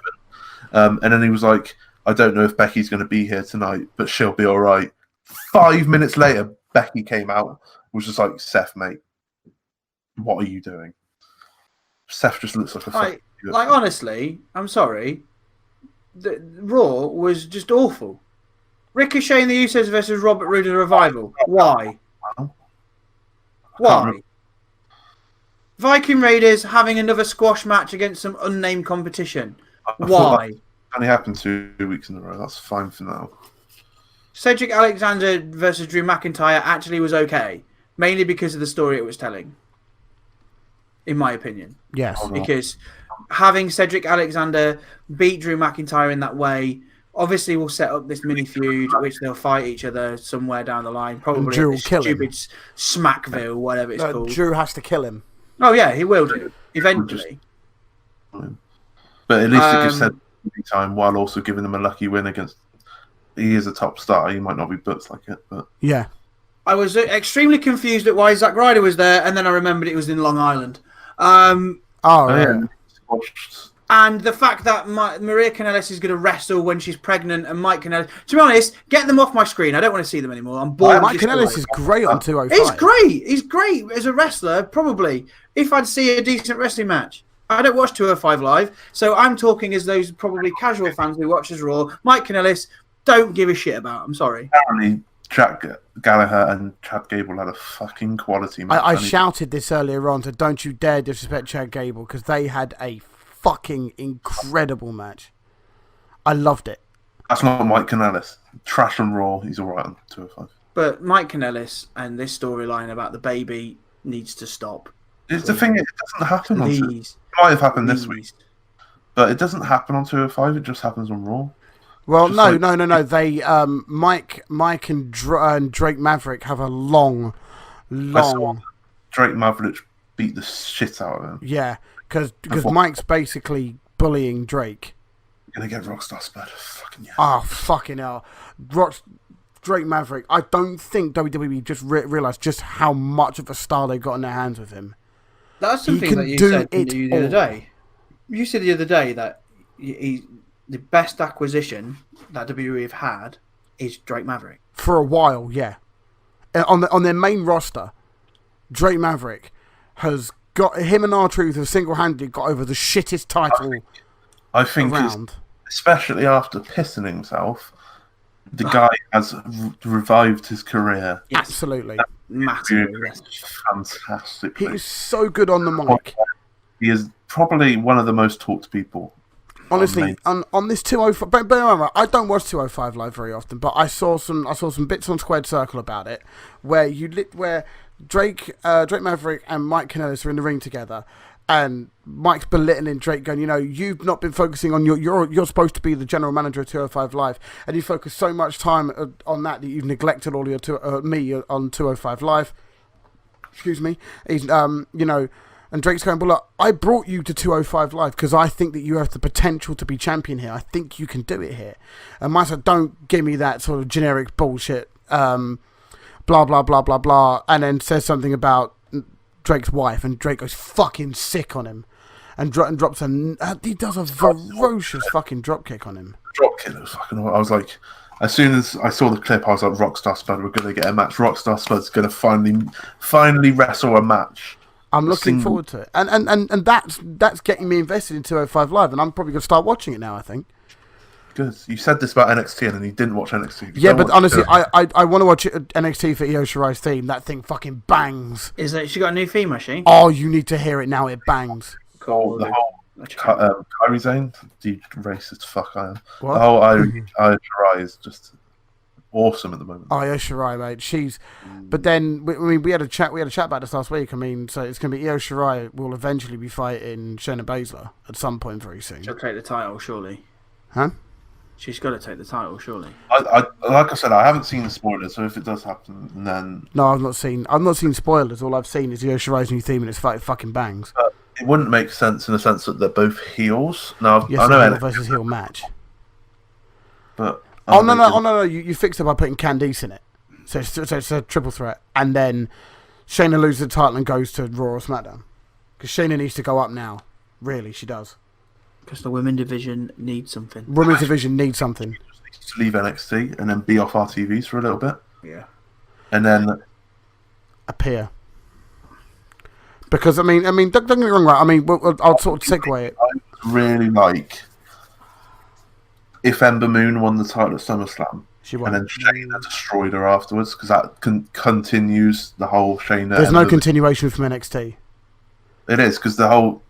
No. There is there, but I'm saying there won't be any continuation from NXT because there won't be, but it'd be fucking fantastic. Like Ember can't beat Shayna Baszler. She's only ever beaten her through lucky means. You never beaten her. Well, she hasn't been beaten without it being a lucky win, has it? So far, she's not been beaten comprehensively, is she? Did she lose the title at Evolution to Kairi? Yeah, but that wasn't a comprehensive win. That was her getting reversed out of Barracuda Clutch, and that was it. So yeah, she's been kept fucking strong. Yeah, and I mean, segueing back to SmackDown because I think that's where we're heading now. Liv Morgan, I'm really interested to see what's going to happen here because I like Liv Morgan. She's really good in the ring. I'll talk about that because I want to mention Otis and that. We'll talk about Bray. Yes. Before we go into SmackDown, we had more trash, and then more trash with the women's four-way contender match, which you took a massive dump on, didn't you, Jack? Well, mate, you mainly took a massive dump on the way it was built. It's four people that have lost. Where is it? Who was in the match? Oh, was this one that Alexa tweeted out afterwards? Alexa Bliss, Carmella, Naomi, and Natalya. None of those have any crowd investment except for maybe Alexa Bliss and maybe Carmella, but that's because of R-Truth. And then you stick them in a 20-25 minute match. That's a long match. Like the match itself was okay. It got trashed. No one's invested in it because they're four women that haven't been built recently. The fans shat on it, didn't they? Yeah, boring chants and things like that. Yeah. Alexa Bliss took to Twitter to say it was just disrespectful. I've seen the replies to that. And my God, savage. Oh my God, they're horrible. I didn't see the replies. Oh, just check. They're horrible. So you're shit. You shouldn't be in the fucking ring. Blah blah blah. I'm like, raw. All right, match. That's the thing. The match itself was okay. They just should not have been 20, 25 minutes. Where was Nikki Cross? Nikki Cross was at ringside. Nikki Cross turned the boos towards Alexa because she jumped on the mic and was like, "Why aren't you all cheering for Alexa? You should all cheer for Alexa." That's smart. So it was proper. If that was like off the cuff, like just has to have been off the cuff. She did fantastically there. That's smart. Yeah. The 24 for women that fucking no one's hyped about. It should never have happened. No. You said that this week's 24/7 was probably the worst. I didn't enjoy. I felt really forced. I've got a lot. Yeah, it does, but a lot of things with this. One, if you're about to consummate your marriage, why is there a camera there? WWE, mate, it doesn't matter. I know. Obviously, the pin happened, and he rolled him up in a small package. It was Corey Graves after him, which made Renee and Michael Cole and everybody else who was watching corpse. Absolutely. Michael Cole's a professional. He corpsed for a little bit and then jumped straight back into it. Renee was dead. She was. What was it? You should have utilised a small package. No, he said, he said something. Oh, whoa! They were like discussing it, and then he was, "Wait, what happened there?" Then and he went, "Well, he utilised a small package," and then everybody was just creasing because obviously he's literally all Drake Maverick is wearing is pants, belt and tight pants. Yeah. I actually thought he was naked at one point. So when they did the roll up, I was like, "Whoa, this is risky." But yeah, it was funny. Just the Corey Graves thing just made me crease. Renee was about to walk off. It was she had to like stop herself from just burting out. But then we Battle Royal, where what was the point in having it? Oh wait, Seth Rollins won. It was an all right match, but it's a really cheap way to have the rematch clause, and it's just I liked the idea because I'm thinking, because I saw the opening bit of Raw and I was watching it live, going, oh wow, okay, so it'd be a 10-man battle royal, okay, so who are we going to see now? Oh, and it's like Bobby Lashley, and then Seth's in it. Seth's fucking win it then. As soon as I saw that, well, Seth's going to fucking win, obviously, isn't he? And it's just like, well, you don't need to have Seth in it. I was trying to think whether Brock was going to lose the title at SummerSlam, and I was like, I wouldn't have minded a Bobby Lashley versus Brock Lesnar, like in a fucking UFC style fight. Yeah, I wouldn't mind something like that. But it's Seth, and it's just like I can't be asked. He's not going to win. Seth's not going to win. He'll get squashed. Yeah, I don't think he's going to win. Because that Seth win at Mania has to be played like a 1 in a million. Yeah. Because it was luck. It was luck to get him bounced to the ring post. Constantly lose. Like he lost at SummerSlam last year. Like great. No. He needs to win it. This is what a year makes. Brock Lesnar needs to win it. Yeah. Yeah. The best thing about Raw, and I think I've watched this nearly a dozen times. Yeah. Is Bray Wyatt's return after Finn Balor's match. So Finn loses. That's irrelevant at this point. But God, before this, literally everything came out about him having the break. So the finish of the match made sense. It made complete sense. Yeah. It made complete sense. And then it made it even more sense as it went on. So, the way that this worked is Finn Balor in the ring doing a bit of a celebration because obviously it kicks off with Joe and they play his music. And his music started to like, and you're like, what? And then you see the lights start to go down with weird noises. I remember I was sat there at work and I was like, they can't be doing it. I thought it was Undisputed Era. I sat on my chair a little bit. I was like, nah. And then, do you know what? A lot of I watched a Cultaholic video talk about this. They didn't really like the torch thing on Bray when he was in the ring. Oh, I like that. I thought that was great. I think you could do that if they obviously if they do it the same way every single time. It will be trash. It made it look a lot more sinister. Oh, it did. But you could have that. Do you know what you could have? And I'm thinking, fucking strobe light it. I have gone all in with this. in my head. And then Double or Nothing. Yes, we're not good at good. And he fought for the Fallen afterwards. You know? Yeah, cool. You could have him in parts of the crowd, and it just go black. A bit like Sting. Yes. WCW Sting. Yes. Yeah. Yes. Exactly that. And you just get this torch flashing in his face, and then he disappears, and then he moves somewhere else, and then the flash, and just things like that. I'm just thinking, oh my God, I'm getting wet at the thought of this. I wouldn't mind that, and then if he does do promos, backstage promos, go back to normal Bray Wyatt. Do you know what? Do you know what's also going to be really funny is if normal Bray Wyatt, Firefly Funhouse Bray Wyatt just walks up to Finn Balor next week and goes, "Hi, Finn, how are you?" And be like, he probably will. It wouldn't surprise me. What? He's going, and Finn's like, "What?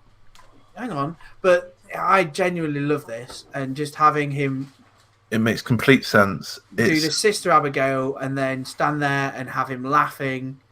The mask is brutal. The mask needs to stay forever and ever and ever. Zoomed in on the mask as well, like proper zoomed. Oh. The whole thing, just a whole, makes so much sense. Finn's getting a 2-month break even. This is the perfect time to have the Demon lose a match. Demon versus Fiend. So that automatically goes back to TLC, was it? When Bray got meningitis, didn't he? With Rome and when they were supposed to do Sister Abigail versus the Demon. So it's a finish to that feud as well. I'm so glad that didn't happen, though. I'm so glad that didn't happen because now this is so much better than what that was. I completely agree with.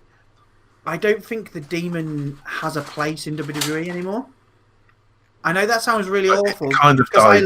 I like it. Yeah, when he moved to NXT, it kind of died. No, it died. It died when he chose not to do it against Brock, and it was just like, oh fuck. Yeah. And I genuinely think if he does the Finn Balor comes as a Demon against the Fiend and loses, that could be a way of him going, "That's it. The Demon's done. I'm never doing it again." I've lost on NXT with it. I've lost on WWE. Therefore, it's far too many. Because a lot of people think he looks cooler just in a leather jacket. And to be honest, I can't complain. I mean, paint doesn't cover his abs and his massive schlong. Sexual abs. And his big dick. I'm just happy to see Bray back, and it looks like he's going to get booked to the fucking moon as well. I just hope they don't push it too hard straight away. He doesn't need to be on next week. He doesn't need to be on the week after. I don't mind him being on next week as long as it's literally 5 seconds. And bear in mind, he's not tied to any brand, is he? Nope. I was mad as you could have Bray Wyatt, the TV presenter on SmackDown, and the Fiend on Raw. Yeah, that'd be funny. It'd be silly, but it wouldn't happen. They shouldn't do that. Thinking about it, that's a really bad idea. The Cultaholic Boys, I think it was Adam Pacitti, said he was surprised that he still has the Sister Abigail. Yes, I was as well, to be honest. Surprised. I was like, oh, is he still doing that then? But now I was like, it does look quite a good move, to be fair. And the fact that he does it because he's holding them. And he holds them for a long time. And if he's doing that wearing the mask, you go, this looks horrendous. It looks horrific. Because you just see the mask, the teeth, the eyes, and then you see him do it because he's going to hold it. Man, I can't complain. It was the wrong camera angle for it, though. As long as it doesn't look convoluted. And just... It should have been on the hard cam. It should have been. But, we can't Bray Wyatt. Man, I love this. I can't wait. I just hope they don't ruin it. But don't think... I think this is all Bray. Bray has clearly got his hands on this. It's not... Paul Heyman would know that it's getting numbers. Absolute numbers. Oh, yeah. So Paul Heyman would probably know what to do with it. The numbers on Raw this week went up. Yeah, because of anticipation, because Paul Heyman's at the wheel now. Because they heard Paul Heyman was going to be taking over. And I have a feeling some people who watch the product very regularly go, Bray Wyatt might turn up tonight. And then when he does turn up, you'll find the main reason why is because Brock's champion. Yeah, he's right. I hate to admit that, but yeah. But Brock's also, a draw, always will be a draw. Brock's champion, and they said beforehand, Brock's going to be on Raw this week, lads. You want to show up? And they're like, oh, sound, yeah. I can turn on USA now. Safe, bro. Yeah. You also look at the YouTube numbers for that Bray Wyatt segment. massive numbers from what I've heard. Massive numbers. Massive. Do you know what else is doing massive numbers? 24/7 stuff, right, lads? Yeah. How are you, the lads? Should we briefly talk about SmackDown? Talking about ratings, this was the highest SmackDown since WrestleMania. I still thought it wasn't that great. It was okay. The town hall stuff was trash. No, it wasn't. No, I don't think it was trash at all. No, Town Hall, I thought I'm a bit indifferent. I don't know. I don't like it. I'm leaning more on the fact that it did nothing. It was a pointless. It was just giving Shane McMahon TV time. No. I'm fed up of seeing him. I'm fed up of seeing him. I really am. Let me finish. You're not looking at the bigger picture. The whole point of it was the whole 5 or 6 minute segment was designed for Kevin Owens to come down and stun Shane McMahon. I'm glad. The only thing I'm glad about is the fact that the likes of Liv Morgan got mic time, which she never got when she was in Riot And Squad. she's incredibly good on the mic. Did you see the video that was focused on her? She was almost in tears afterwards because, like, tears of joy because she cut a promo. Like, Say that again? It was a good promo. That she afterwards she was nearly in tears because she finally cut a promo. She's desperate to get involved again. Like, if I find the video, I'll send it in the DM. Yeah, I really want to see that because it was a pretty good promo as well, and the promo after the match as well was I love that. I love going up to the mic and going. Liv Morgan was brilliant. I thought this week, and it'd be very interesting to see how she comes out next week because obviously she said Charlotte was right. Next week you'll see the real me. Yeah. So that's obviously that's a bit more of a character change. But I can't remember who was speaking, but I'm talking about Otis. Someone there was a few zingers on stage, from like the Roman Reigns and stuff. Someone said a zinger, and they just cut to the other person, and you can just see Otis go mental doing this thing behind them. He was for some reason stood on the heels because the stage was like split heel and faces like it normally is. Yeah. But there was a few faces intertwined with the heel lot, and Otis was just at the back of it going absolutely mental. Yes, Otis. I had to find that. I'll check it after. If I find these videos, I'll DM you the links. Yeah. I don't have really much to add about SmackDown, to be honest, because I've not really seen much of it. But I'm just excited to see what happens with Liv next week. And Charlotte's back. Yeah. So the first match was Charlotte Liv, wasn't it? Yeah. It's good to see. It's good to see Charlotte back. She needed a break. No, it wasn't. The first match was Black versus Cesaro. What? We've already spoken about that. It was Cesaro, Aleister Black. Then it was Flair Morgan.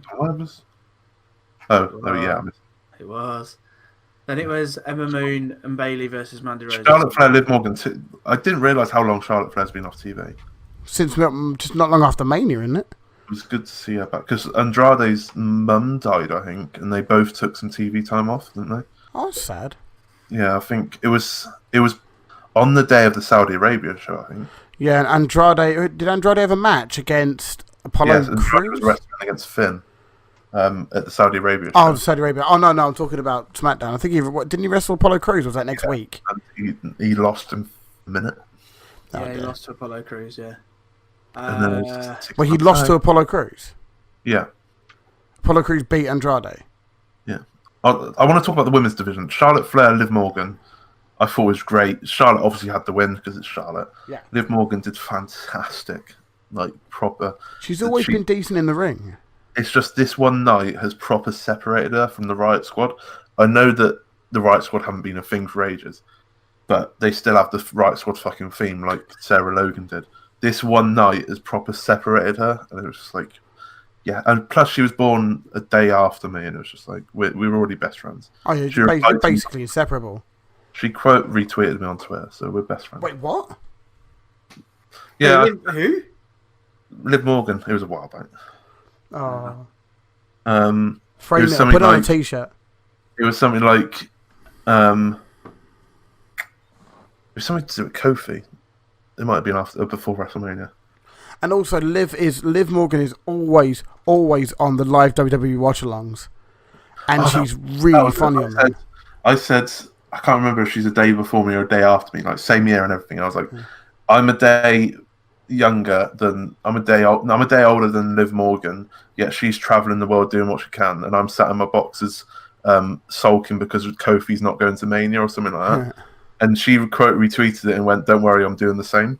Yes, fucking get in there. Mandy Rose, Sonya Deville, Ember, and Bailey, I thought was fine. I'm excited for Ember. This sets up Ember Moon and Bailey, though, doesn't it? The heels got their comeuppance, like sound. Yeah. Mandy and Sonya can now go towards the tag title division because it needs some help. And yeah, Ember versus Bailey should be fucking class. Yeah, it's going to be a cracking match. Definitely. 6-man tag, women's tag team match, which I thought was the right finish. Count out finish made sense.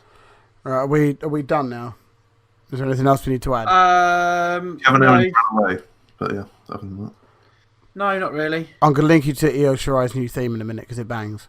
That's that. That sounds good. Once again, thank you very much. How long have we been going? Just under 2 hours. I was going to say it's moving on to talk about Evolve, but I don't know how long that's going to take. So. Can we do that next week if you don't mind? What's that? Talk about Evolve. Talk about Evolve. I haven't seen it, so. No, you said you wanted to talk about something. Oh, I wanted to address the fact that there's too much wrestling and I don't have time to watch it and turn into a chore. But we kind of covered that at some point already. Oh, fair enough. So, if you watch Evolve just because you don't like AEW, you should probably fair enough. But it's on the network. You could probably watch it afterwards. Mm-hmm. If you've never seen an Evolve show before, I could do. Sounds. Probably won't watch it. But yeah, thank you very much to our listeners again for joining us this week. Remember to go and follow us on the Twitter at BadBookersWP. Make sure that you check out our website, badbookers.com, our YouTube channel, Bad Bookers Wrestling Podcast, and that's it. Make sure 5-star ratings on our podcast, obviously, because you like what you hear. And stay tuned for content for YouTube because there might be some things happening at MGPX. So just keep an eye out. Oh yeah, Matt's getting put through a table. Yes, absolutely. And then a dance off, which leads to me putting him through a table, and it's a 2 out of 3 table match. GTX, we probably should mention that. Yeah, we should. We are. Well, we're sponsoring it, and Matt is effectively sponsoring it. And I'm turning up half an hour before MGPX and leaving before it starts because I'm not technically there. GG.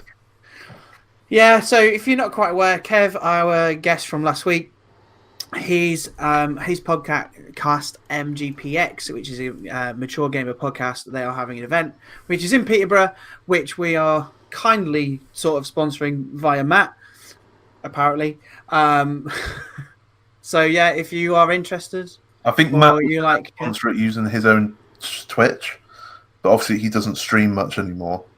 So he changed it to the podcast, which is very, very generous of him. Very generous.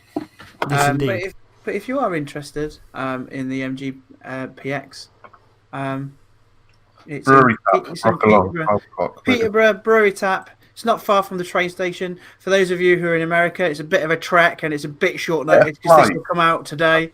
Get a flight cheap. I'm sure you can get here. But yeah. Shout out to Kev and hope the event goes well, sir.